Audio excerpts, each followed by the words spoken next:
Assalamualaikum warahmatullahi wabarakatuh.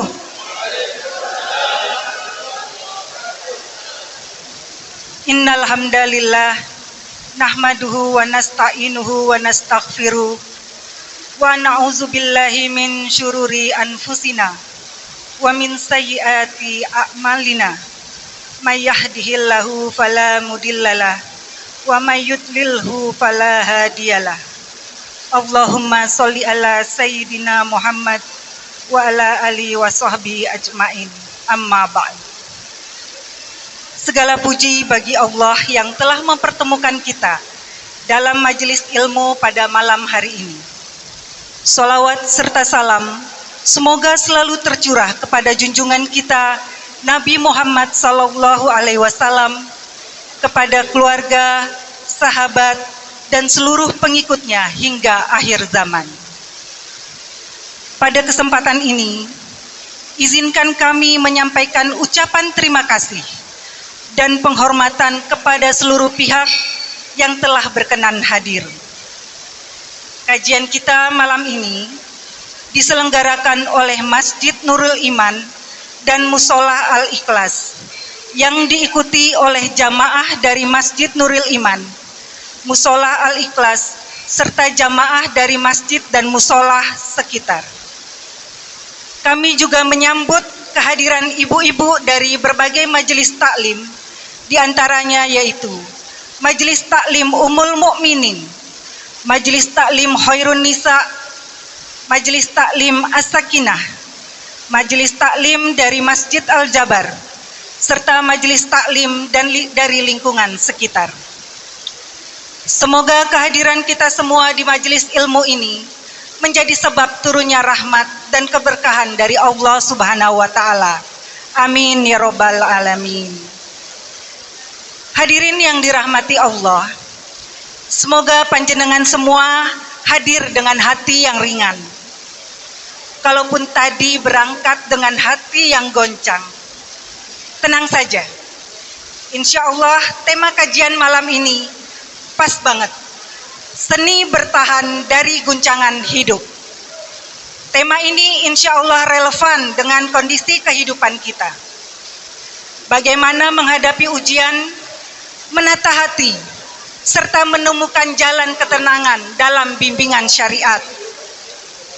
Karena hidup memang tidak lepas dari ujian. Kadang guncangannya kecil, kadang besar, kadang datangnya tiba-tiba. Alhamdulillah, malam ini telah hadir bersama kita Ustadz Oka Setiawan dari Jakarta. Insya Allah beliau malam ini siap berbagi vitamin rohani. Asalkan jamaah juga siap tenang mendengarkan, bukan tenang karena ketiduran. Sebelum memasuki acara inti, mari kita awali kegiatan ini dengan bersama-sama mengucapkan basmalah. Bismillahirrahmanirrahim. Semoga Allah memberikan kelancaran dan keberkahannya. Amin. Bapak Ibu peserta kajian, marilah kita berkomitmen menjaga adab-adab dalam majelis ilmu, dan kami juga menghimbau kepada para jamaah, bila tidak ada halangan atau uzur syar'i, untuk dapat mengikuti kajian sampai dibacakannya kafaratul majelis. Baik, kita masuk kepada acara inti. Marilah kita simak bersama tausiah yang akan disampaikan oleh Ustadz Oka Setiawan. Kepada beliau kami persilahkan. Yang dirahmati Allah, sebelum kita mulai kajian ini, saya mohon kita berdoa sebentar, membaca ta'awud, basmalah, sholawat Nabi, dan baca kitab surat Al-Fatihah bersama-sama. Mari sebelum kita mulai, A'udzubillahi minasyaitonir rajim. Bismillahirrahmanirrahim. Allahumma sholli ala sayyidina Muhammad wa ala ali sayyidina Muhammad. Bismillahirrahmanirrahim. Alhamdulillahi Rabbil Alamin. Ar-Rahmanirrahim. Maliki Yawmiddin. إياك نعبد وإياك نستعين اهدنا الصراط المستقيم صراط الذين أنعمت عليهم غير المغضوب عليهم ولا الضالين آمين. Ya alhamdulillahirabbil alamin. Wassalatu wassalamu ala asyrofil anbiya'i wal mursalin sayyidina maulana Muhammadin wa ala alihi washabihi ajmain. Baik, Bapak Ibu sekalian yang dirahmati Allah, terima kasih dan khususan kepada Bapak Takmir, Ibu-ibu majelis taklim dan semua jamaah yang hadir di sini yang saya tidak bisa sebutkan satu persatu. Jadi perkenalkan saya dengan Bapak Setiawan, ya. Nanti apa yang akan saya bahas itu sesuatu yang menurut saya Bapak Ibu pasti akan menjalani, ya. Saya akan membahas tentang masalah hidup, ya. Karena suka tidak suka, terima tidak terima, mau menderita mau bahagia, Bapak Ibu tetap akan menjalani hidup, betul ya? Pertanyaan saya sekarang, tolong mungkin dijawab, ini kita ada interaktif ya. Bapak Ibu tuh kalau disuruh milih, ingin hidup bahagia atau ingin hidup menderita? Jadi semua orang termasuk saya, ya, pasti menginginkan hidupnya bahagia dunia dan akhirat. Pertanyaan kedua, kira-kira untuk bahagia itu mudah atau sulit? Ada yang mungkin bicara mudah, ada yang mungkin bicara sulit. Gak apa-apa. Jadi setiap orang pasti menginginkan hidupnya bahagia, ya. Tapi kenyataannya mungkin kadang-kadang dalam kondisi tertentu kita tidak bahagia. Contoh sederhana, Bapak Ibu tuh lebih bahagia kalau banyak uang atau tidak punya uang? Banyak uang? Baik, pertanyaan saya, apakah orang banyak uang bahagia semua? Apakah orang nggak punya uang tidak bahagia semua?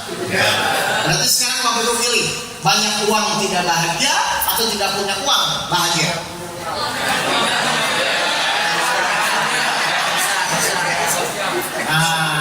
Udah. Kenapa saya akan bicara ini? Karena nanti ini berkaitan dengan apa yang saya lakukan dan apa yang nanti saya jalankan, ya. Jadi saya ulang dulu, semua manusia pasti ingin bahagia dan kenyataannya kadang-kadang kita merasa sulit. Padahal mohon maaf, Allah menurunkan Al-Quran, salah satu tujuannya apa Bapak Ibu semua? Allah menurunkan Al-Quran, salah satunya untuk apa Bapak Ibu? Petunjuk untuk apa? Untuk hidup kita bahagia. Berarti logikanya harusnya bahagia itu mudah atau sulit? Mudah bagi yang mengikuti petunjuk, sulit bagi yang berpikir sendiri. Mohon maaf, Bapak Ibu tuh ketika punya masalah biasanya mengikuti petunjuk atau berpikir sendiri? Baik, kita mulai. Betul atau tidak? Allah menurunkan Al-Quran itu tujuannya agar kita bahagia dunia dan akhirat. 87, kita mulai tadabbur Al-Quran. Silakan Bapak Ibu kalau mau dibuka juga silakan. Surat 87, surat Al-Alaq, ayat 6 sampai ayat 8. Kalau memang Allah menurunkan Al-Quran itu untuk membuat kita bahagia, berarti kalau nanti kita masih menderita, salah atau benar? Salah, ya. Karena harusnya hidup yang benar itu bahagia. Baik, kita buka 87 ayat 6 sampai ayat 8. Betul atau tidak? Silakan. Bismillahirrahmanirrahim. Sanuqri'uka fala tansa illa ma syaa Allah innahu ya'lamul jahra wa ma yakhfa wa nuyassiruka lil yusra. Baik, artinya ya, kami akan membacakan Al-Quran kepadamu Muhammad sehingga engkau tidak akan lupa. Baik, lanjut ayat 7. Kecuali jika Allah menghendaki, sungguh Dia mengetahui yang terang dan yang tersembunyi. Baik, ayat 8-nya perhatikan. Dan kami akan memudahkan bagimu ke jalan kemudahan mencapai kebahagiaan dunia dan akhirat. Ternyata Al-Quran itu memang diturunkan kepada kita lewat perantara baginda Rasulullah SAW. Untuk apa? Supaya manusia itu hidupnya bahagia dunia dan akhirat. Jadi pertanyaan saya, berarti untuk hidup bahagia mudah atau sulit? Terus Bapak Ibu pusing, bingung, stres itu kenapa? Nah, berarti sekarang kita akan bahas apa yang harus kita lakukan dalam menjalani hidup ini, minimal mulai mengikuti petunjuk-petunjuk Al-Quran. Ya, baik. Nanti kalau saya menjelaskan, misalnya kalau nanti Bapak Ibu kurang jelas, nggak apa-apa, langsung tanya saja. Ya, langsung tanya saja. Baik, kita mulai sekarang. Kenapa tadi saya bilang saya akan membahas tentang kehidupan? Ini karena berkaitan dengan apa yang saya jalani. Ya, tahun 2008, tepatnya Januari 2008. Perusahaan saya bangkrut, perusahaan saya hancur. Dulu di Jakarta. Ya. Lalu perusahaan saya hancur, bangkrut, meninggalkan 3 masalah besar yang harus saya secepatnya selesaikan. Saya punya hutang 2,5 miliar, harus selesai dalam 3 bulan. Ya. Istri saya mau bercerai, dan yang membuat saya terpuruk, saya akan dipenjara karena kasus urusan pajak perusahaan. Kira-kira saya bahagia atau menderita, Bapak Ibu? Hah? Bahagia atau menderita? Loh, tadi harusnya hidup yang benar itu bahagia atau menderita? Harusnya bahagia, tapi kenyataannya saya menderita waktu itu. Saya hampir putus asa, bahkan sampai bingung ini saya mau ngapain lagi. Mungkin Bapak Ibu kalau yang punya masalah seperti saya, masalah hutang, masalah perceraian atau masalah hukum, dengarkan dulu ya, mudah-mudahan bisa bermanfaat dan Bapak Ibu bisa dipraktikkan nanti. Ya. Jadi waktu itu saya bingung. Cuman dalam pemahaman saya waktu itu, saya itu sangat yakin bahwa di dalam Al-Quran itu harusnya ada penjelasan, harusnya ada penyelesaian apapun yang kita jalani. Jadi maaf, setiap masalah yang Bapak Ibu hadapi, kira-kira ada nggak cara penyelesaian dalam Al-Quran? Kalau ada, harusnya ketika Bapak Ibu punya masalah, berpikir sendiri atau mengikuti Al-Quran. Tapi Bapak Ibu sebenarnya kalau punya masalah, mikir sendiri atau mengikuti Al-Quran?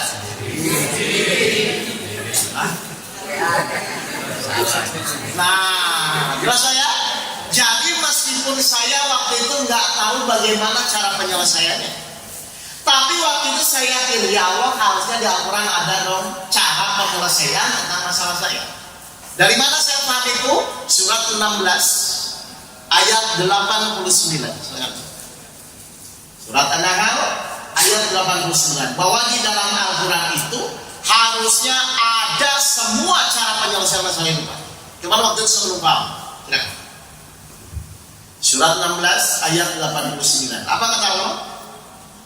Dan ingatlah pada hari ketika kami bangkitkan pada setiap umat seorang saksi atas mereka dari mereka sendiri. Terus? Dan kami datangkan engkau Muhammad menjadi saksi atas mereka. Terus? Dan kami turunkan kitab Al-Quran kepadamu untuk menjelaskan segala sesuatu sebagai petunjuk. Kami turunkan kitab Al-Quran kepada Muhammad untuk menjelaskan segala sesuatu sebagai petunjuk. Segala itu apa Bapak Ibu? Berarti semua apapun yang kita lakukan dalam hidup ini, solusinya, jawabannya, petunjuknya ada tidak di dalam Al-Quran? Kalau memang ada, terus yang Bapak Ibu pusingkan apa? Ya, enggak, pasti gini.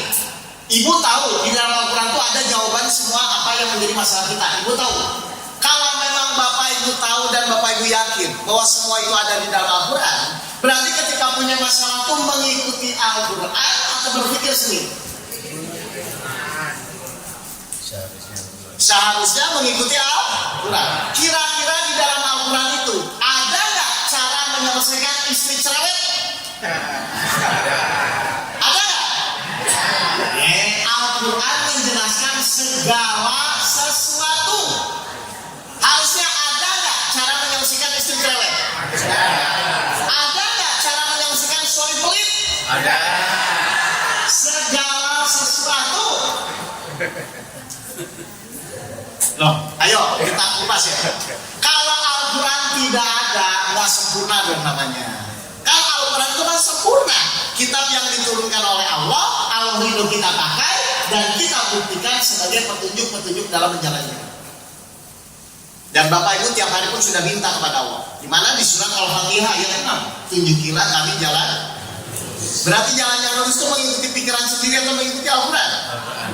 Nah, terus kenapa Bapak Ibu orang mikir sendiri? Atau Bapak Ibu membuat petunjuk baru? Jelas nih Bapak Ibu semua? Jadi silakan Bapak Ibu menjalani masalahnya masing-masing. Tapi pasti dalam setiap permasalahan pasti ada petunjuknya. Dari mana? Al-Quran menyampaikan. Di mana? Di surat 76 ayat 2 dan ayat 3. Mari kita lihat. Betul atau tidak? Bahwa setiap ujian itu sudah ada petunjuknya.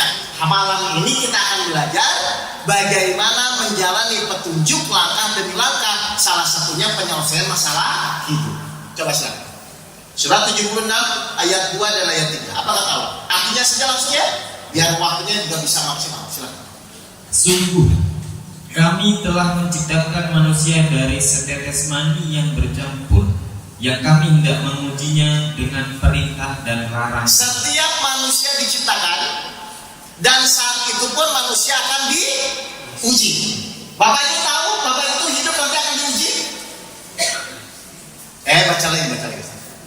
Sungguh, kami telah menciptakan manusia dari setetes mani yang bercampur, Terus, yang kami hendak mengujinya. Bapak Ibu tahu, Bapak Ibu akan diuji. Kalau tahu, berarti nanti ketika ada masalah, biasa saja atau pusing? Bapak Ibu selama ini ketika punya masalah, biasa saja atau pusing? Pusing. Lo kan tahu nanti akan diuji. Halo? Loh, kecuali Bapak Ibu nggak tahu. Misalnya saya tanya, Bapak Ibu tahu nggak api itu panas? Bapak Ibu tahu nggak api itu panas? Terus Bapak Ibu kena api terus panas, wajar nggak? Kenapa? Karena sudah tahu api itu panas. Bapak Ibu tahu nggak orang hidup itu pasti diuji? Loh, kalau tahu berarti nanti pas diuji harusnya biasa saja atau pusing?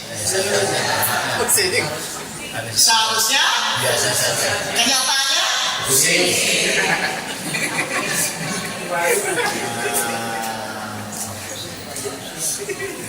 Mulai paham ini Bapak ini? Tapi kata Allah apa? Setiap ujian itu Allah jawab di ayat 3-nya, saudara, ayat 3-nya apa? Sungguh, kami telah menunjukkan kepadanya jalan yang lurus. Berarti setiap ujian ada nggak petunjuknya? Ada. Untuk mempermudah atau mempersulit? Berarti menyelesaikan masalah itu harusnya mudah atau sulit? Harusnya mudah. Kenapa sulit? Nah, itu yang jadi pertanyaan waktu di Januari 2008 Bapak. Ya, seperti itu saja. Kameranya bisa diangkat ya. Jadi gini, saya bilang kepada Allah, ya Allah, saya punya masalah, utang saya 2,5 miliar, istri saya akan bercerai, saya akan dipenjara. Logikanya di dalam Al-Quran harusnya ada penyelesaian. Tapi kenapa ini ya Allah, saya bolak-balik, saya baca, saya hatamkan, bukan semakin tenang, malah semakin pusing. Ini salahnya di mana? Ternyata salah saya apa? Salah saya cuma satu. Saya belajar Al-Quran, saya memahami tafsirnya, tidak ada gurunya. Ya, ada deh ya.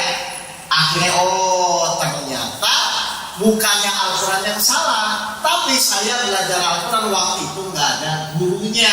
Jadi saya nggak ngerti bagaimana cara menyambungkan antara masalah hidup yang saya alami dengan Al-Quran yang selama ini kita baca.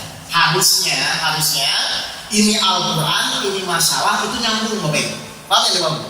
Karena yang namanya petunjuk hidup itu pasti harusnya terlibat dalam kegiatan hidup kita. Ya, kayak gini lah. Kalau Bapak Ibu misalnya beli mobil, ada nggak manual booknya? Supaya apa? Supaya paham, betul ya? Sama, orang hidup pasti sudah ada manual booknya atau petunjuknya. Cuman karena saya waktu itu belum punya guru, akhirnya saya cuma membaca tapi tidak memahami. Nah, akhirnya apa yang terjadi? Doa saya rubah Bapak Ibu. Apa yang saya rubah? Saya bilang, ya Allah tolong tunjukkan seorang guru yang bisa membimbing saya memahami Al-Quran dan bisa mempraktekkan. Jadi saya mintanya dua, guru yang bisa memahamkan saya Al-Quran dan saya bisa mempraktekkan. Kenapa harus dipraktekkan Bapak Ibu? Supaya kita bisa buktikan bahwa memang benar Al-Quran itu menjadi petunjuk hidup untuk kita. Ya, alhamdulillah Allah Maha Baik. Mungkin pasti kasihan Allah melihat saya itu. Ya, terus saya alhamdulillah ketemu guru saya. Singkat cerita begitu lah ya. Lalu saya bilang, Pak Guru tolong saya punya hutang 2,5 miliar, istri saya mau bercerai, saya juga mau dipenjara. Ini apa yang harus saya lakukan? Akhirnya guru saya sama menyampaikan seperti yang tadi saya sampaikan. Mas Oko percaya nggak Al-Quran itu solusi hidup? Saya percaya, tapi saya nggak paham bagaimana mempraktekkan ayat-ayatnya dengan masalah yang saya hadapi. Lalu guru saya mengajarkan cara prakteknya, lalu saya lakukan Bapak Ibu. Apa yang terjadi? 2,5 bulan selesai masalah saya. Hutang 2,5 miliarnya selesai. Istri saya juga nggak jadi bercerai. Mungkin kalau dia bercerai dia salah. Terus yang terakhir, alhamdulillah saya lepas dari kasus hukum masalah pajak. Berarti apa kesimpulannya?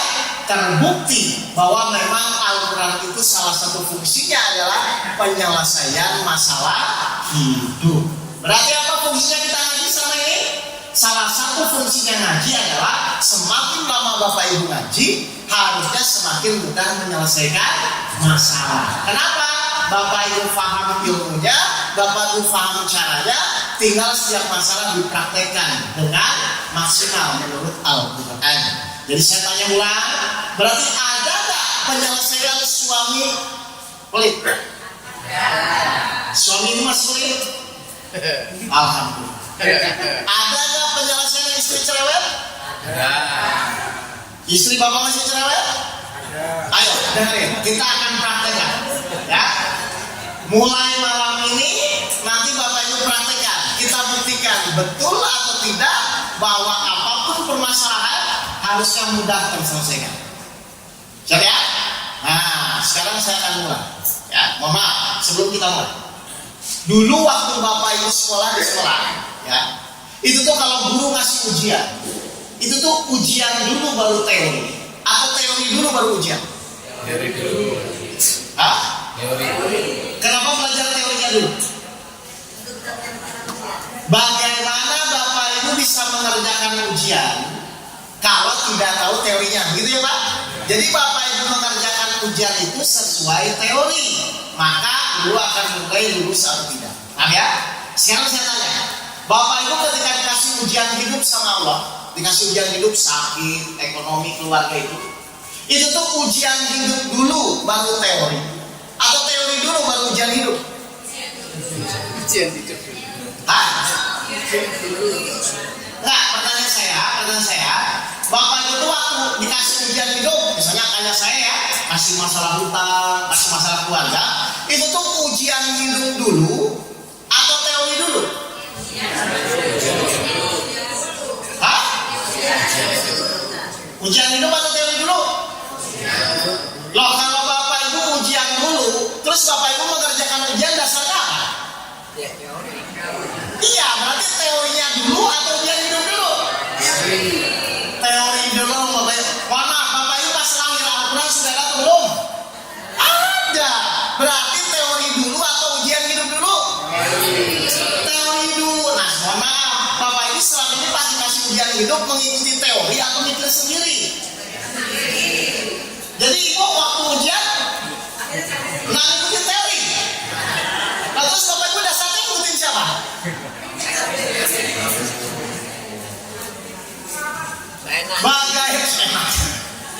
Bagaimana mungkin kita bisa mengerjakan ujian kalau kita dasarnya tidak ada teorinya? Saya tanya, petunjuk itu untuk mempermudah atau mempersulit? Berarti pertanyaan kedua nih, kalau Bapak Ibu mengerjakan ujian hidup sesuai teori, kira-kira selesai atau tidak? Selesai. makanya Bapak Ibu harus paham bagaimana mempraktekkan ayat-ayat Al-Quran. Jadi selama ini Bapak Ibu kalau dapat ujian hidup pikir sendiri begitu ya? Kenapa pikir sendiri? Kan petunjuknya sudah ada.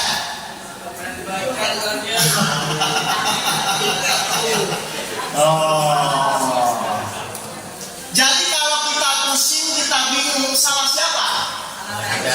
Sendiri. Kenapa dikasih teori malah pikir sendiri? Atau Bapak Ibu pakai feeling gitu ya? Google. Nah, makanya nggak selesai. Jelas ya? Jadi kita buka dulu ya. Setiap ujian itu harusnya ada petunjuknya. Terakhir sebelum kita masuk materinya. Berarti kita ikhtiar itu dalam rangka menyelesaikan ujian atau dalam rangka mengikuti petunjuk. Kita selama ini ikhtiar sakit ke dokter, hutang berusaha dilunasi itu dalam rangka menyelesaikan masalah atau dalam rangka mengikuti petunjuk. Selama ini Bapak Ibu ikhtiar, Bapak Ibu sakit pergi ke dokter supaya sembuh atau mengikuti petunjuk? Supaya sembuh. Hah? Kalau memang menurut petunjuk kita ikhtiar itu supaya sembuh? Enggak. Lah, sebelah Bapak Ibu pergi ke dokter, kan sakit ya pergi ke dokter ya. Pergi ke dokter itu supaya sembuh atau dalam rangka mengikuti petunjuk?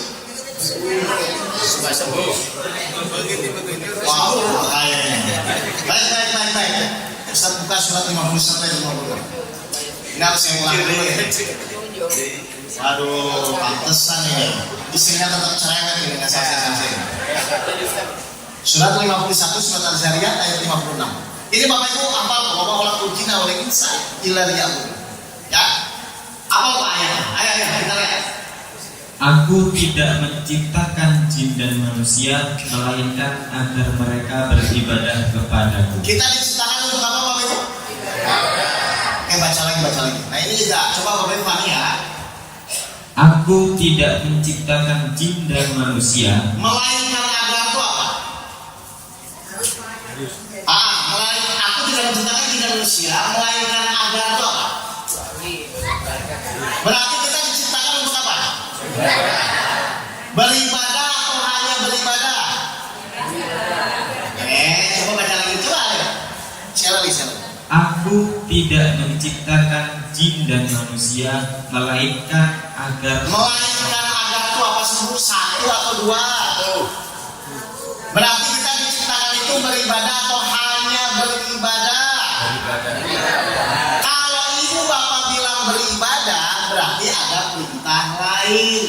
Tapi kalau bapak bilang hanya beribadah berarti tidak ada perintah lain. Sekarang saya tanya lagi, Bapak Ibu pergi ke dokter itu supaya sembuh atau hanya beribadah? Kita tuh diciptakan Allah supaya sembuh atau beribadah? Terus kenapa niatnya sembuh?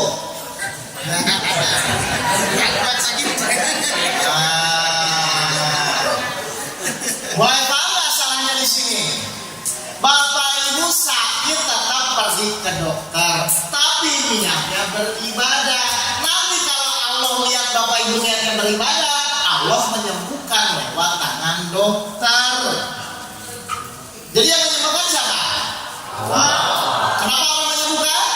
Karena niat Bapak Ibu beribadah. Yang menyembuhkan siapa? Allah. Lewat tangan. Terus kenapa niatnya supaya sembuh? Kan Bapak Ibu diciptakan hanya beribadah. Biar bisa ibadah. Ibadah dulu baru sembuh atau sembuh dulu baru ibadah? Ibadah dulu baru nanti lewat tangan dokter Allah menyembuhkan. Loh, jadi Bapak Ibu selama ini niatnya apa? Emang di sini diciptakan untuk apa? Sembuh atau beribadah? Terus kenapa Bapak Ibu mengikuti petunjuk? Belum tahu. Nah, jelas menurut ini ya, Pak ya, ini kelihatan sepele, tapi ini prinsip awal kalau kita berikhtiar terhadap apa. Berarti ikhtiar apapun ya harus apa? Ibadah itu apa? Ibadah itu apa? Ibadah itu segala kegiatan yang dilakukan dengan niat hanya menjalankan perintah Allah. Berarti ibu taat kepada suami itu karena suami baik atau karena Allah? Terus kalau suami nggak baik itu taat?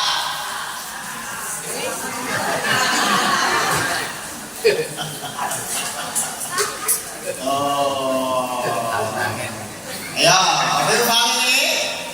Jadi kenapa selama ini hidup kita kadang-kadang masih sulit menyelesaikan masalah? Ternyata kita lupa tujuan Allah menciptakan manusia hanya satu-satunya beribadah. Jadi apapun yang kita lakukan harusnya niatnya karena Allah atau karena hasil. Kalau karena Allah kecewa atau menerima? Bapak itu sering kecewa? Sering. Kecewa itu karena Allah atau karena hasil? Hasil itu urusan siapa?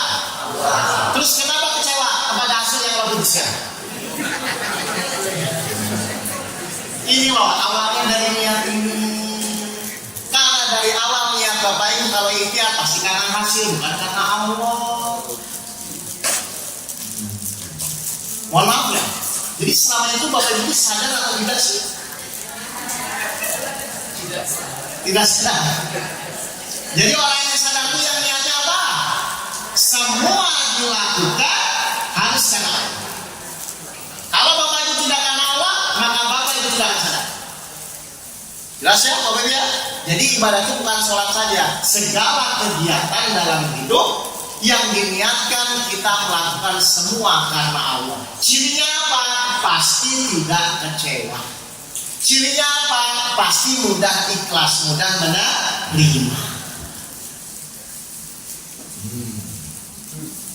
Bapak Ibu tadi ke masjid niatnya apa? Karena Allah atau pengen ketemu teman? Subhanallah, soleha-soleha sekali. Ya, baik. Sekarang kita mulai sekarang. Ya, balik ke masalah saya ya. Jadi waktu itu saya itu cerita sama guru saya. Pak Guru, ini apa yang harus saya lakukan? Saya ikhtiar sudah habis-habisan. Aset uang semua sudah saya keluarkan. Tapi kenyataannya bukan semakin baik masalah saya semakin terpuruk. Ya, akhirnya guru saya bilang, coba masukin niatnya selama ini apa? Ternyata memang jujur saja niat saya adalah bagaimana secepatnya menyelesaikan masalah. Jadi ternyata dari salah niat saja Bapak Ibu itu bisa menjauhkan kita dari pertolongan Allah. Ya, jadi salah satunya Bapak Ibu ya. Jadi ini saya mau luruskan dulu. Silakan ikhtiar, memang ikhtiar itu wajib, tapi tolong niatnya hanya karena Allah, bukan karena hasil. Karena apapun hasilnya tetap nanti yang memutuskan Allah. Makanya dalam ikhtiar kita disuruh bertawakal kepada Allah. Betul? Bertawakal itu apa? Apa yang diserahkan? Hah? Hasil. Kalau memang Bapak Ibu selalu berserah diri terhadap hasil, ada nggak orang kecewa? Kalau Bapak Ibu sudah berserah diri terhadap hasil, ada nggak orang kecewa? Tidak. Bapak Ibu sering kecewa? Sering. Jujur. Oke, kita mulai ya. Jadi pas guru saya tanya begitu, saya langsung ngaku Pak. Iya Pak Guru, selama ini saya ikhtiar itu memang di pikiran saya adalah bagaimana secepatnya menyelesaikan. Akhirnya guru saya bilang apa? Yuk kita benerin. Nanti insya Allah kalau masuk ke mengikuti Al-Quran, pasti masalahnya selesai. Kenapa pasti? Karena memang Allah berjanji bersama kesulitan pasti ada kemudahan.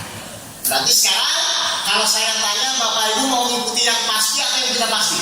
Pasti. Kalau yang mau mengikuti yang pasti berarti mengikuti Al-Quran. Kalau yang tidak pasti mengikuti pikiran kita sendiri. Ya, jadi tolong diperbaiki. Oke. Terus apa yang harus saya lakukan Bapak? Begini, guru saya tanya, Mbak Soko utangnya berapa? Saya bilang utang saya 2,5 miliar. Kapan harus selesai? Dalam 3 bulan. Aset punya nggak? Habis waktu itu. Ruko di Jababeka saya habis. Ya. Mobil juga habis. Istri juga hampir habis. Udah pengajuan. Nah, guru saya bilang gini, coba masuk ke hutang 2,5 miliar ya. Guru saya namanya Kiai Antono, pesantrennya di Depok. Saya Kiai Antono hutang 5 juta. Kira-kira menurut Bapak Ibu, kalau saya tanya 5 juta dan 2,5 miliar, lebih cepat mana yang lunasnya? Kira-kira Bapak Ibu jawab yang mana? Kenapa yang 5 juta Pak? Lebih kecil. Saya jawab itu. 5 juta Pak. Kenapa? Lebih kecil. Salah kata guru saya. Saya bilang salahnya gimana? Makanya masalah masuk itu nggak selesai. Padahal mohon maaf ya, kalau ibu saya tanya 2,5 miliar dan 5 juta, itu cuma mana yang lunasnya? 5 juta kan? Salah. Saya bilang salahnya di mana ya? Makanya masalah masuk itu nggak selesai. Baik, silakan bantah jawaban saya ya. Kalau 5 juta tidak ditolong Allah, 2,5 miliar ditolong Allah, kira-kira mana yang lebih cepat lunas? Kenapa tadi bilangnya 5 juta? Nah, Bapak Ibu main tahu kesalahan Bapak Ibu? Ternyata kesalahan kita selama ini adalah kita sering mengukur masalah itu berdasarkan kemampuan diri kita. Salah Bapak Ibu. Mau 5 juta, mau 2,5 miliar, kalau Allah yang menolong pasti selesai atau enggak? Berarti pertanyaan saya sekarang, berarti nanti Bapak Ibu ikhtiar itu, Bapak Ibu ikhtiar dalam rangka menyelesaikan masalah atau dalam rangka supaya Allah menolong? Nah, selama ini Bapak Ibu ikhtiar niatnya dalam rangka menyelesaikan masalah atau supaya Allah menolong? Kalau Allah nggak nolong, halo? Nasib. Kok nasib?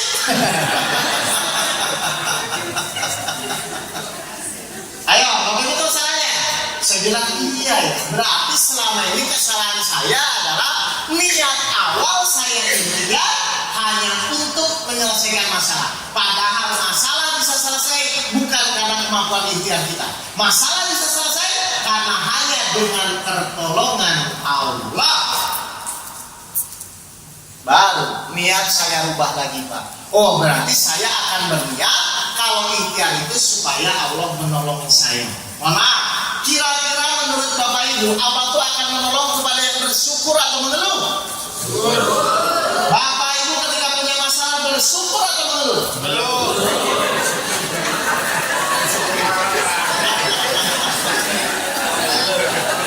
Selanjutnya, ayo jujur. Allah nolong itu nanti kepada yang bersyukur atau mengeluh? Bersyukur. Tahu sampai ke ayat pun Bapak Ibu bisa jawab kan? Mohon maaf, Bapak Ibu selama ini ketika punya masalah biasanya bersyukur atau mengeluh? Mengeluh tapi ingin ditolong. Udah, satu langkah aja kita udah salah kan? Dan gimana Allah mau nolong? Mau jangan kita ngeluh? Berarti nanti apapun yang terjadi menimpa kita, ngomong apa?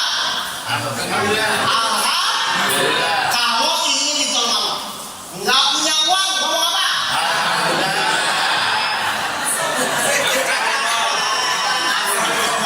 Loh, kan ingin ditolong. Bapak Ibu mengeluh tidak mengeluh pun kan tetap nggak punya uang. Loh, tapi Allah janji kalau bersyukur Allah tambah, kalau kufur Allah azab. Suami nggak pulang-pulang ngomong apa? Alhamdulillah.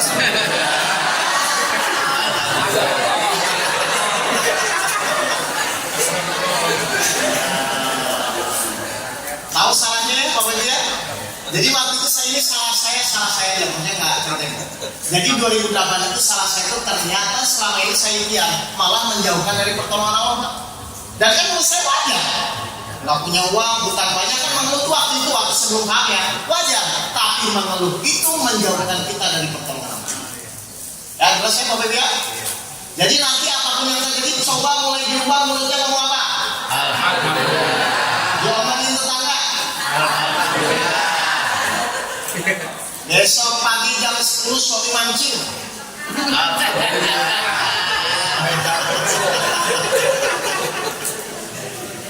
Rasa? Iya. Janji Allah kepada orang yang bersyukur apa? Surat 4 ayat 147. Ya, pokoknya Bapak Ibu mulai latih. Ternyata cara cara supaya Allah menolong itu merubah diri saya. Ya, sambil berikhtiar ya.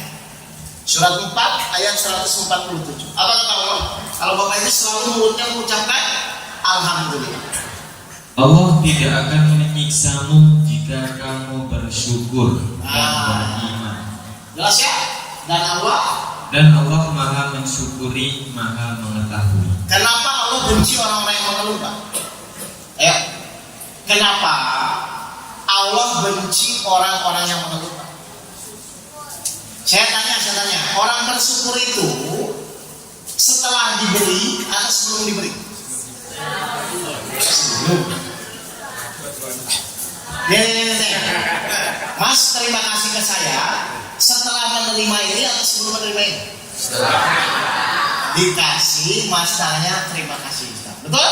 Berarti orang bersyukur itu setelah diberi atau sebelum diberi? Setelah diberi ya? Baik. Jadi kalau nanti Bapak Ibu diberi sesuatu, wajar nggak bersyukur? Benar? Tapi ketika diberi sesuatu malah marah-marah, wajar atau kurang ajar? Benar ya? Sekarang saya tanya, kejadian itu dari siapa? Kejadian itu dari siapa? Allah ngasih kejadian berapa? 21 ayat 35. Mari kita lihat. Benar ya? Awas. Kalau diberi terima kasih.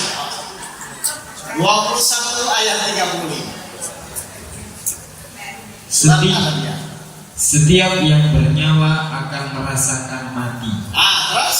Kami akan menguji kamu dengan keburukan dan kebaikan sebagai cobaan. Kami akan menguji kamu. Berarti nanti Bapak Ibu dapat ujian itu dapat berapa? 2. Apa? Dua-duanya dari siapa? Berarti ketika itu diberi, harusnya Ibu ngomong apa? Nggak punya uang. Istri cerewet? Maka ketika istri Bapak cerewet, Bapak alhamdulillah insya Allah ditambah.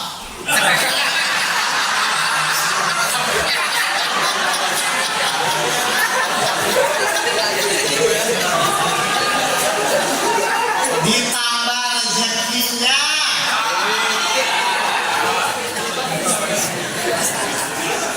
Pikirannya negatif sih. Paham ya, Bapak Ibu semuanya? Nah ini saya mau supaya, ayolah hidup ini cuma sekali. Kalau ibu nggak mengikuti Al-Quran, itu mau mengikuti siapa ibu loh? Padahal Allah sudah ridho, Al-Quran dipakai, petunjuk hidup, pasti semua apapun yang Bapak Ibu inginkan ada dalam Al-Quran. Ya, baik kita mulai sekarang. Berarti semua permasalahan itu bisa terselesaikan hanya dengan pertolongan Allah. La haula. Artinya apa Ustaz? Tiada daya dan upaya selain hanya dengan pertolongan Allah. Jadi kita bisa melakukan apapun itu dengan pertolongan Allah. Contoh, waktu Bapak Ibu bangun tadi subuh, itu tuh karena jam weker, karena ingin kencing atau karena pertolongan Allah? Bapak Ibu sadar nggak Allah tiap hari nolong? Bapak Ibu sadar Allah tiap hari nolong? Kalau Allah tiap hari nolong terus Ibu mengeluh, kira-kira wajar atau kurang ajar? Jadi selama ini Bapak Ibu apa?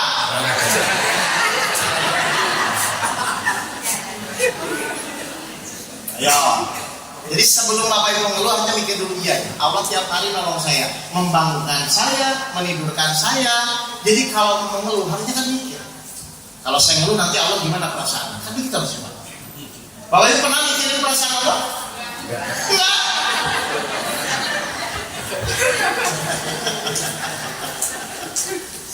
Paham ya? Paham ya? Baik. Jadi waktu bersalatnya, terus gimana dong Pak Guru sekarang? Berarti masuknya harus cari ayat yang ayat itu Allah berjanji akan menolong masalah-masalah. Di mana ayatnya? Bapak Ibu ini ada jamaah mungkin yang udah lama. Ternyata ayatnya ada di mana? Surat Al-Baqarah ayat 153. Ya ayyuhallazina amanu ista'inu bis-sabri was-shalah innallaha ma'as-sabirin. Tuh tahu ayat. Masa lupa ya? Kita kupas, ini satu ayat ini yang nolong saya waktu itu. Akhirnya masalah saya selesai 2,5 miliar dalam 2,5 bulan. Praktek ayat ini siapa? Silakan. Wahai orang-orang yang beriman, Terus, mohonlah pertolongan kepada Allah dengan sabar dan sholat. baik. Di sini Allah janji apa Bapak Ibu? Allah janji apa? Menolong untuk semua orang atau tidak semua orang? Baca lagi. Sekali lagi. Harus diulang-ulang ini. Wahai orang-orang yang beriman. Berarti Allah nolong untuk semua orang atau tidak semua orang? Yang beriman itu, kalau orang beriman itu yakin atau mikir? Ibu bapak ketika punya masalah yakin atau mikir? Yakin mikir?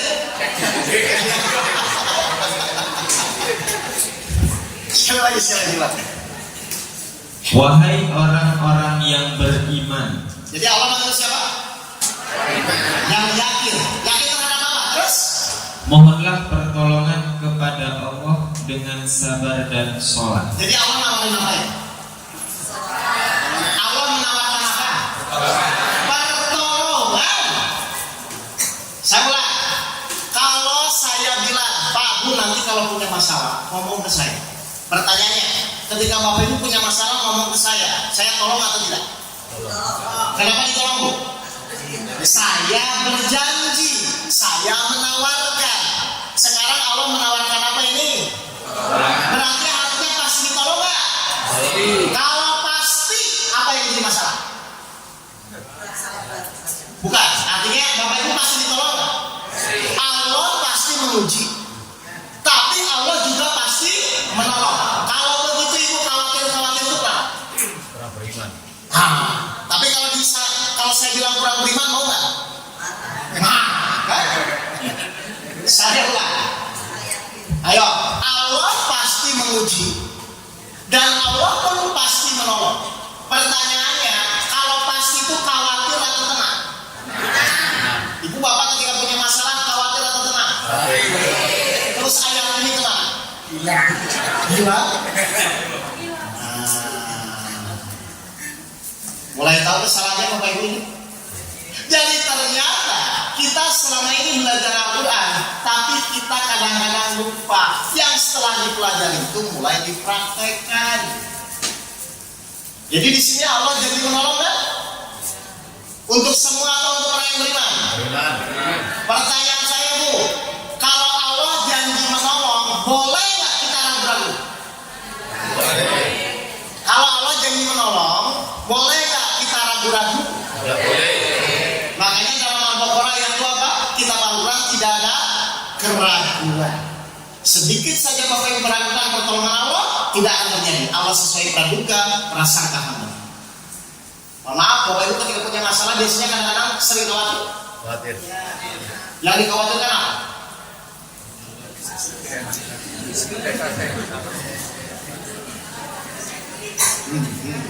Kelamaan. Nah, bagus. Kira-kira Allah langsung nolong atau ada prosesnya? Berarti prosesnya Bapak Ibu disuruh apa? Sabar. Berarti kalau Bapak Ibu ngomong kelamaan, Bapak Ibu sabar atau enggak? Berarti ditolong atau tidak?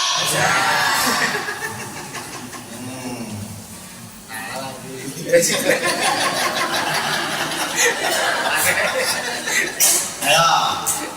Berarti selama ini yang membuat kita tidak ditolong-tolong salahnya Allah atau salahnya sendiri? Dari kapan Bapak Ibu salah sendiri?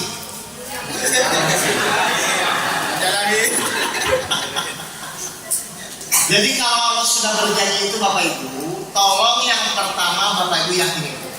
Ya, urusan nanti bagaimana caranya, kan Allah kasih petunjuk nanti. Ya, jadi seorang dulu ya. Jadi nanti ketika punya masalah, yang pertama kali Bapak Ibu tanamkan dalam pikiran apa? Yakin Allah pasti menolong saya. Tolong ya Bapak Ibu ya. Jadi nanti ketika Bapak Ibu punya masalah, tolong dipikirkan tuh solusi atau yakin Allah menolong. Yakin. Kenapa Bapak Ibu yakin Allah menolong? Surat 30 ayat 5 dan ayat 6. Ya, Bapak Ibu harus yakin Allah pasti menolong. Bagaimana caranya? Urusan nanti. Yang penting yakin. Surat 30 ayat 5 dan ayat 6. Kenapa kita yakin Allah pasti menolong?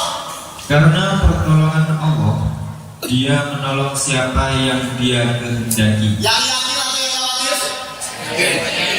Las, orang yakin itu kira-kira mikir atau jalani? Masih mikir nggak? Kalau masih mikir, sudah yakin atau kurang yakin? Jadi kalau sudah yakin itu jalani saja. Karena Allah masih menolong ya. Terus? Itulah janji Allah. Ah, Allah tidak akan menyalahi janjinya. berarti pasti ditolong kan? Tapi di sini ada koma. Kenapa? Tetapi kebanyakan manusia tidak mengetahui. Siapa manusia yang nggak tahu tuh? Itu yang pusing-pusing kalau punya masalah itu kan? Loh kan? Kan Allah udah janji nolong. Terus kenapa Bapak Ibu nggak yakin? Loh, kalau Allah janji saja Ibu nggak yakin, terus Ibu mau percaya sama janji siapa? Ibu percaya janji Allah? Ibu percaya janji Allah? Janji suami?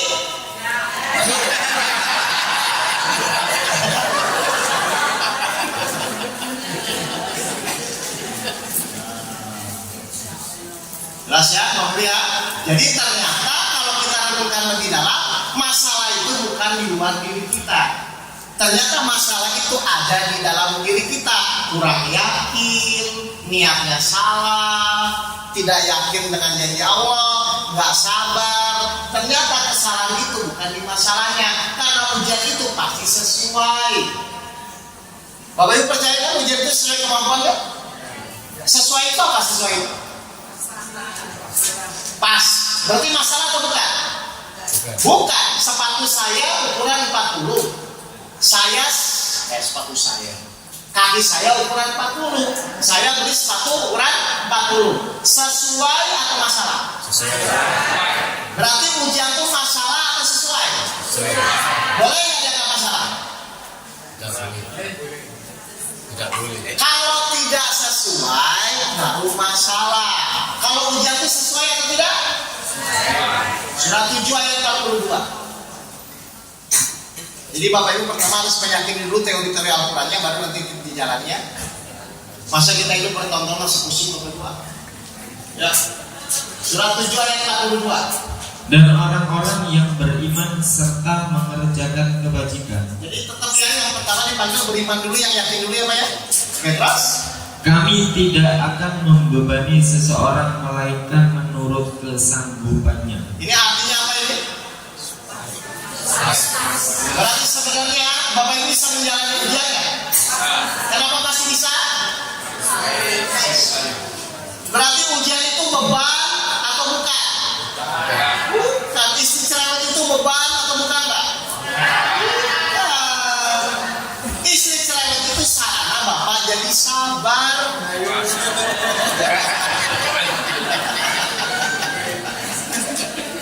Ya. Hari ini kita ketawa-ketawa aja ya. Belum masuk metode. Paham nih Bapak Ibu? Oke, balik lagi ke Al-Baqarah 153, kita masih bersama. Ya, pokoknya kalau sekarang Bapak Ibu masih pusing evaluasi dirinya ya, jangan-jangan kurang mengerti Al-Quran. Dan pasti biasanya Pak. Ya, baca lagi. Wahai orang-orang yang beriman, Wahai orang-orang yang beriman, mohonlah pertolongan kepada Allah dengan sabar dan sholat. stop. Berarti ayat ini untuk yang sudah ditolong atau yang belum ditolong? Ayat ini untuk yang sudah ditolong atau yang belum ditolong? Untuk yang belum ditolong. Maksudnya buat apa? Allah bilang begini, biar Bapak Ibu yakin apapun masalahnya nanti pasti Allah menolong. Selama apa? Beriman dengan benar, sabar dengan benar, sholat dengan benar. Mohon maaf, berarti nanti Bapak Ibu pas menjalani ikhtiar, niatnya ingin cepat selesai atau ingin sabar? Bapak Ibu kalau punya masalah biasanya ingin cepat selesai atau ingin sabar? Jadi sabar nggak penting? Syarat Allah menolong apa? Iman, sabar, sholat. Berarti nanti Bapak Ibu pas punya masalah, ingin sabar atau ingin cepat selesai? Sabar. Selesai penting nggak? Memang ada syarat di sini. Jadi Bapak Ibu dikasih ujian itu supaya sabar atau supaya cepat selesai? Sabar. Tapi Bapak Ibu senangnya cepat selesai atau sabar? Terus selesai. Ini kalau ya. Oh. Berarti kita ikhtiar itu tujuannya supaya jadi sabar. Maka ketika sabar, masalahnya ditolong Allah. Berarti selesai ya? Selesai. Jadi sabar dulu baru selesai atau selesai dulu baru sabar? Sabar dulu. Berarti Bapak Ibu nanti ikhtiar supaya jadi sabar atau supaya cepat selesai? Sabar. Sudah begitu?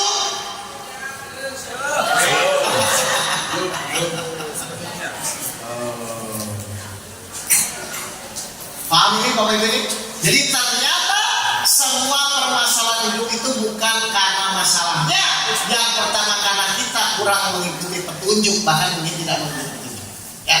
Yang kedua ternyata tidak menjalankan apa yang Allah perintahkan. Nah, guru saya nanya, Mas Oka, tahu kan syaratnya iman sabar sholat? Saya bilang paham. Sekarang saya tanya, Mas Oka sudah beriman? Insya Allah. Dari kecil saya sudah Islam. Sudah sabar? Kalau nggak sabar saya bunuh diri. Saya bilang masalah itu. Sudah sholat? Apalagi sholat tahajud 11, duha 12, rawatib 10 saya jalani Pak. Kepepet. Mau gimana lagi Pak? Teman pergi ninggalin saya semua. Nggak ada yang bantu saya. Kalau waktu susah pada datang ya. Tapi tidak sudah hampir begitu pada pergi semua. Wajar nggak? Wajar. Istri? Ya sudah. Jelas? Lalu guru saya, sudah beriman? Sudah. Sudah sabar? Sudah. Sudah sholat? Sudah. Terakhir, sudah ditolong? Belum. Berarti iman sabar sholat saya yang belum benar atau ayatnya yang salah? Nah, sekarang saya tanya, Bapak Ibu sudah beriman? Sudah sabar? Sudah sholat? Sudah ditolong? Belum.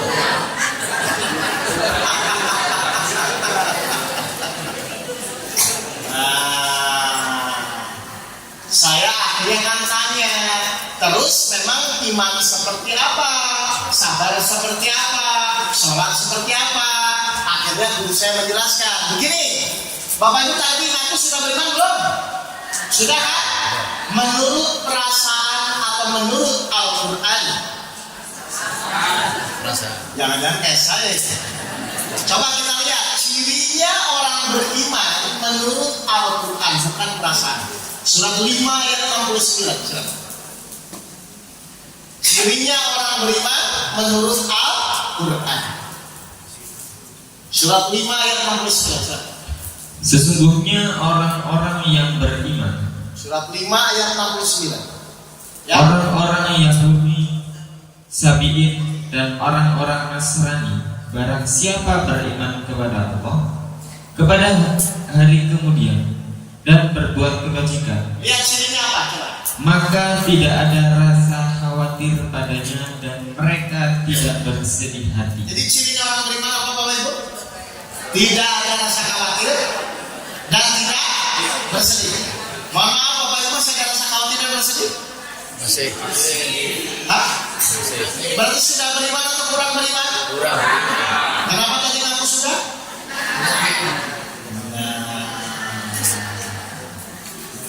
Jadi bukan berdasarkan perasaannya, Bapak Ibu ya. Kalau berdasarkan perasaan, nanti berdasarkan masing-masing.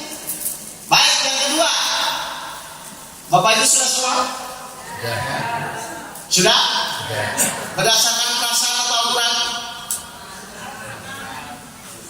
Bapak Ibu selama ini sholat, sudah kan? Dasarnya berdasarkan perasaan atau Al-Quran? Benar? Kita lihat cirinya orang sholat menurut Al-Quran. Surat 70, 19 sampai 22. Ya, cirinya. Ini dasar-dasarnya dulu saya jelaskan. Ada jam berapa?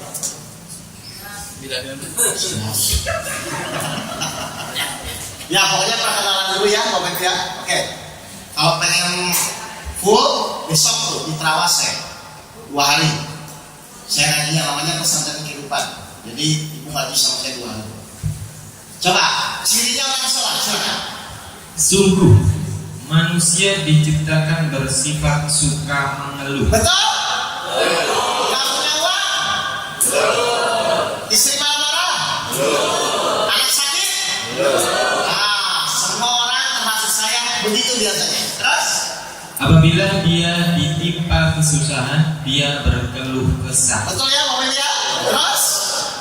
Dan apabila mendapat kebaikan harta, dia jadi kikir. Jadi dasarnya manusia itu mengeluh, kikir dan lain. Tapi ada golongan yang tidak mengeluh. Golongan apa itu? Ayatnya berikutnya.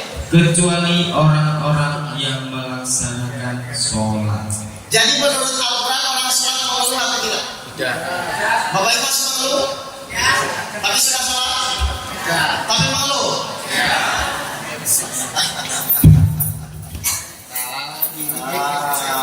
Paham ya? Terakhir, Bapak Ibu sudah sabar? Insya Allah apa ini? Atau gini saya tanya, sabar itu sulit atau mudah? Makanya sudah sabar, tapi sulit. Gimana ini? Oh, sabar itu sulit atau mudah? Sulit atau tidak tahu caranya? Nah, Bapak Ibu harus diajarkan. Kalau Bapak Ibu cuma disuruh sabar, nggak pernah diajarin caranya, maka tetap akan sulit. Jadi sabar itu bukan sulit ya Bapak Ibu. Sabar itu ternyata selama ini Bapak Ibu nggak pernah diajarkan caranya. 18 ayat 68. Apa kata Allah? Surat 18 ayat 68. Sabar itu sulit atau kita tidak tahu caranya? Iya, jadi yang bilang sulit ya. Ya. Dan bagaimana engkau akan dapat bersabar atas sesuatu, sedang engkau belum mempunyai pengetahuan yang cukup tentang hal itu. Jadi nanti Bapak Ibu harus belajar bagaimana caranya beriman, bagaimana caranya sabar, bagaimana caranya sholat. Supaya apa? Punya masalah ditolong Allah, punya masalah ditolong Allah. Berarti mau masalah besar, masalah kecil, selesai nggak harusnya? Selesai dengan pertolongan Allah selama Bapak Ibu berusaha agar Allah menolong. Ya, bisa ya Bapak Ibu?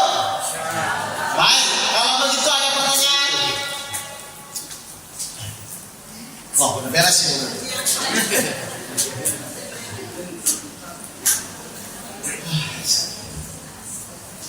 Ada pertanyaan? Oh silakan Mas. Saya langsung masuk pertanyaan aja lah. Ya, supaya Bapak Ibu saya nanti mempraktekkan semua. Ya.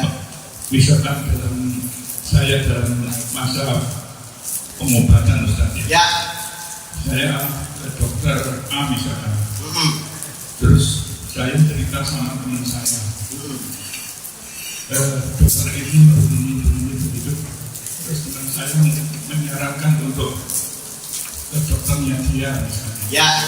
Terus saya cerita ke teman lagi, dia menyarankan untuk ke alternatif aja. Gimana? Ke alternatif. Oh, alternatif aja ya.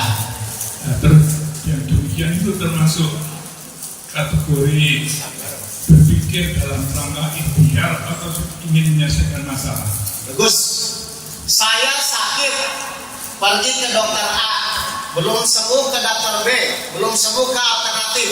Pertanyaan saya, niat Bapak awal ikhtiar itu hanya beribadah atau supaya sembuh? Karena ketika Bapak niatnya benar-benar semua karena Allah, nanti Allah bisa gerakan akan Bapak nanti semuanya di dokter apa. Jadi mau dokter A, dokter B, dokter C itu hanya sebagai sarana, tapi niat Bapak awal apakah niatnya beribadah atau spesial. Kenapa niat itu penting? Al-Baqarah 225. Jadi yang pertama apa? Bukan masalah pergi kemananya, tapi niat Bapak itu apa? Karena kalau Bapak niatnya beribadah, maka Allah akan gerakan saatnya kalau sembuh maka sembuh lewat dokter apapun. Silakan. Surat Al-Baqarah 225. Di lupa Al-Baqarah 225. Jadi bukan masalah idealnya apa ya, alternatif dokter itu silakan saja. Tapi niat Bapak berobat itu apa? Perhatikan.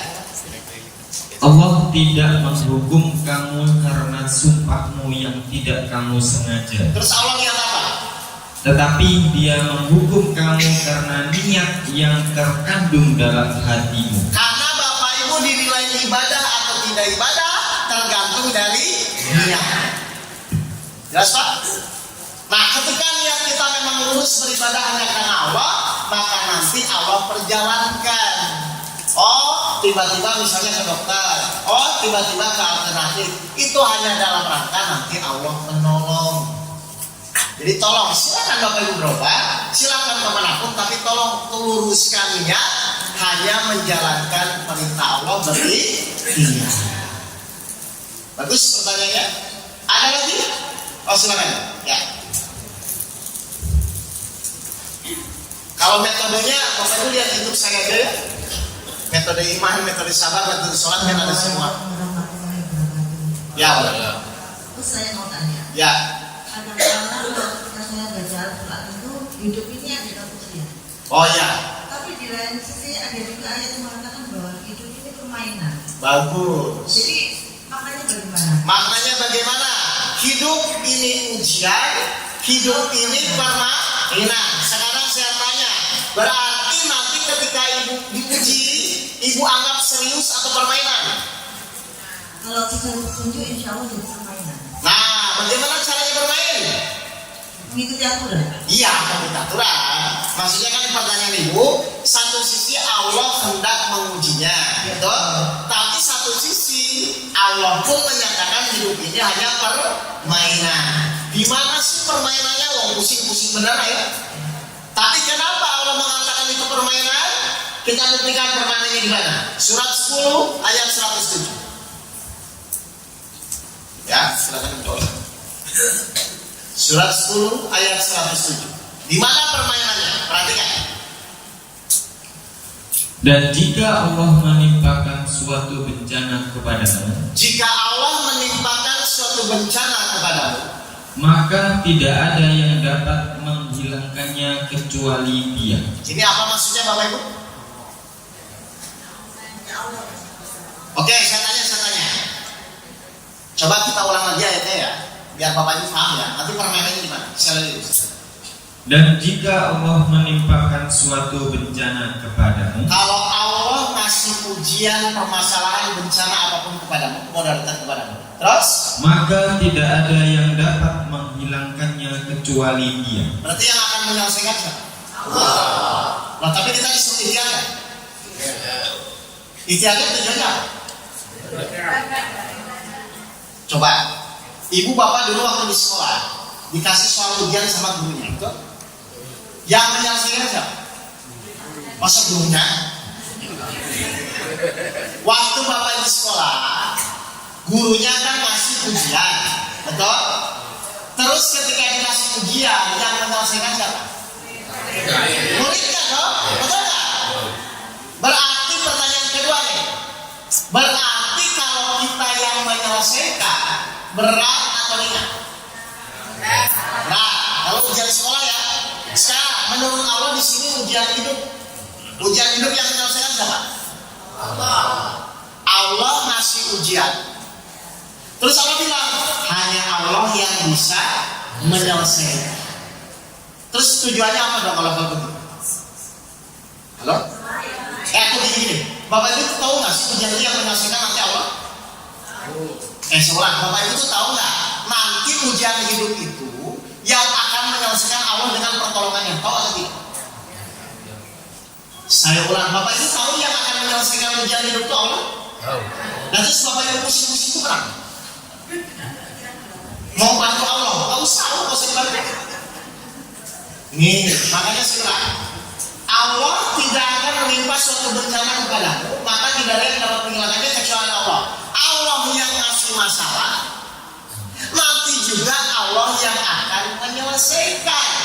Berarti tugas kita apa? Padahal kita tetap disuruh ikhtiar kan?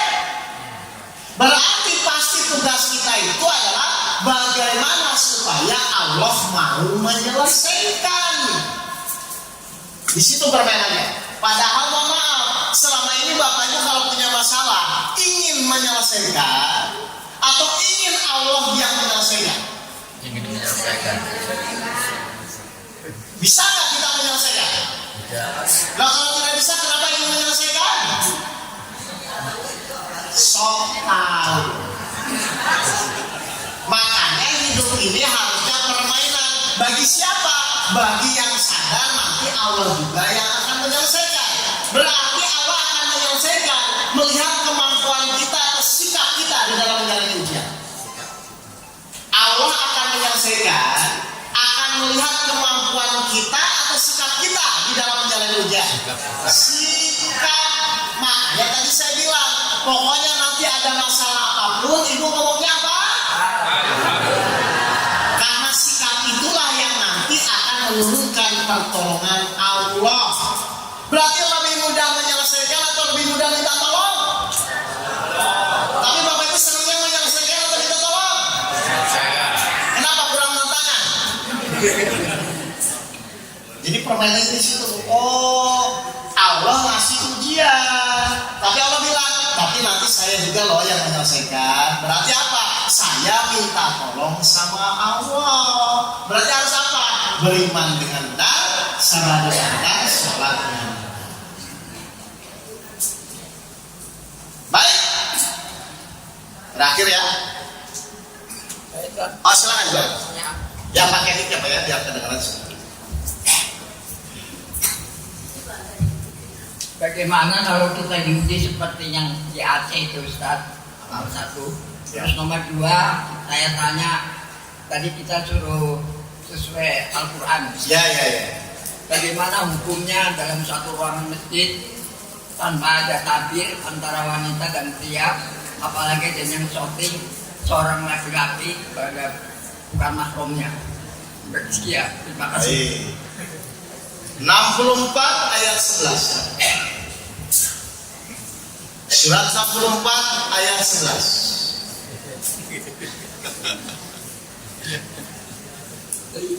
Ada hukum Pak, ada kebijaksanaan. Hati-hati ya. Jadi kita selain belajar hukum, kita pun belajar kebijaksanaan. Ya, 64 ayat 11.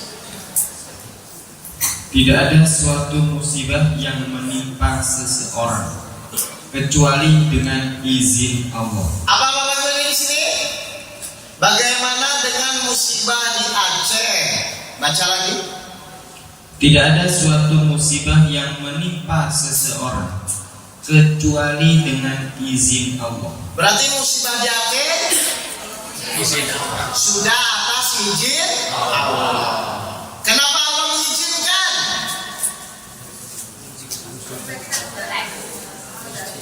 Kenapa Allah mengizinkan musibah tersebut? Surat 30 ayat 41. Ya, kita lihat ya. Kita jawab pakai Al-Quran saja. Kenapa Allah mengizinkan musibah tersebut?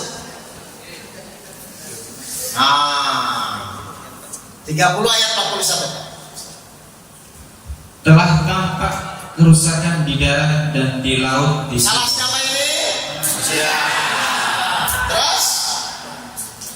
Allah menghendaki agar mereka merasakan sebagian dari akibat perbuatan mereka. Nah, karena salah manusia, saya biarkan banjir dan lain-lain kan?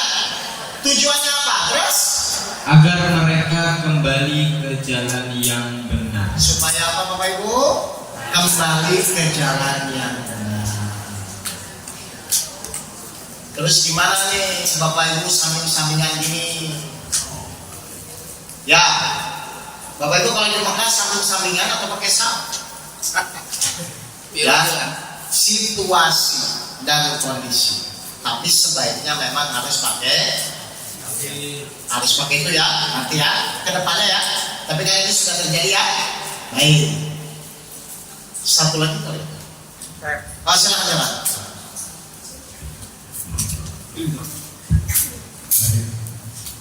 Saya bertanya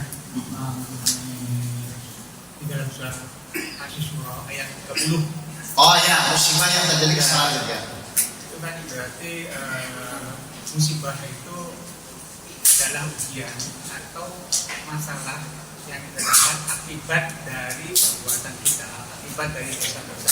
Baik, Mohon pencerahannya. saya tanya dulu ya, tapi semua musibah harus atas izin Allah dulu atau tidak? Harus atas izin Allah dulu ya. Tadi saya bilang, meskipun Allah izinkan, tujuannya apa? Menegur itu karena kesalahan manusia itu supaya kembali ke jalannya benar. Tapi tetap salah siapa? Baik, kita buka dulu 42 ayat 30. Silakan. Apa kata Allah? Surat 42 ayat 30. Musibah itu kesalahan dirimu. Maka nanti saya buka lagi ayat berikutnya. Dan musibah apapun yang menimpa kamu adalah karena perbuatan tanganmu sendiri. Kenapa? Pasti salah satunya tidak mengikuti perintah Allah. Ya, salah duanya tidak taat kepada Allah, salah ketiganya mengikuti hawa nafsu. Ya, terus? Dan Allah memaafkan banyak dari kesalahan-kesalahan. Tapi tetap semua atas izin Allah nggak? Baik, surat 4 ayat 79. Terakhir lagi bukan. Apa kata Allah? Kebajikan apapun yang kamu peroleh adalah dari sisi Allah. Jelas ini Bapak Ibu nih. Jadi kalau perbuatan baik itu memang tetap Allah izinkan dan Allah dari sisinya. Terus? Dan keburukan apapun yang menimpamu itu dari kesalahan dirimu sendiri. Kenapa dari kesalahan kita? Karena kita diberikan pilihan. Mengikuti Allah boleh, mengikuti hawa nafsu boleh. Saya tanya sekarang, Bapak tuh kalau dicerewetin istri, sabar atau marah? Enggak, yang benar nih jawabannya. Allah izinkan nggak Bapak sabar? Silakan. Allah izinkan nggak Bapak marah-marah? Silakan. Tapi resiko ditanggung masing-masing. Harusnya ketika istri Bapak cerewet, Bapak sabar atau marah-marah? Luar biasa Pak. Jadi ternyata Pak, perbuatan baik, perbuatan buruk kembali kepada diri kita sendiri. 17 ayat 7. Silakan. Ya. Surat 17 ayat 7. Apa kata Allah? Jika kamu berbuat baik, berarti kamu berbuat baik untuk dirimu sendiri. Terus? Dan jika kamu berbuat jahat, maka kerugian kejahatan itu untuk dirimu sendiri. Jadi kalau Bapak Ibu ingin beruntung, harusnya sabar atau marah-marah? Berarti ketika suami ngasih setengah gaji itu apa?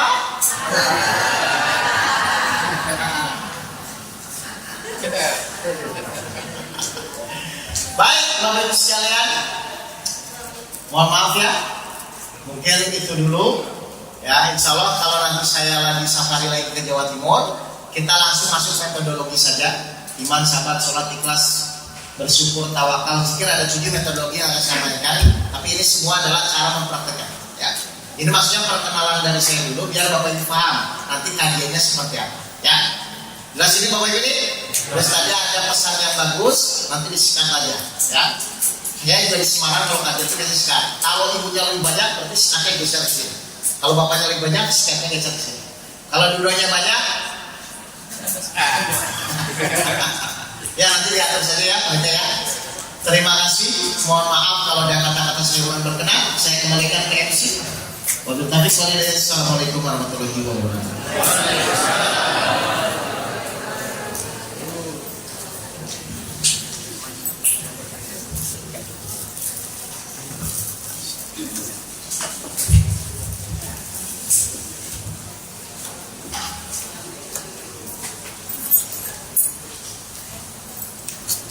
Terima kasih Ustaz Oke atas tausiahnya. Bapak Ibu jemaah sekalian, demikian seluruh rangkaian kajian malam ini telah kita lalui bersama. Semoga apa yang kita dengar menjadi ilmu yang bermanfaat, menjadi cahaya yang menuntun langkah kita menghadapi berbagai bencana hidup, dan menjadi pemberat amal kebaikan di sisi Allah Subhanahu wa Ta'ala. Mari kita tutup majelis ini dengan membaca hamdalah. Alhamdulillahirrahmanirrahim. Dan doa penutup majelis. Subhanakallahumma wa bihamdika asyhadu an la ilaha illa anta astaghfiruka wa atubu ilaik. Terima kasih kepada seluruh jamaah yang telah hadir. Mudah-mudahan kita bisa berjumpa lagi di majelis ilmu yang akan datang. Dan dapat kami sampaikan setelah ini ada momen untuk foto sesi dengan Ustadz. Mungkin apabila ada kelompok majelis taklim yang ingin foto bisa tunggu bergantian. Billahi taufiq wal hidayah. Wassalamualaikum warahmatullahi wabarakatuh.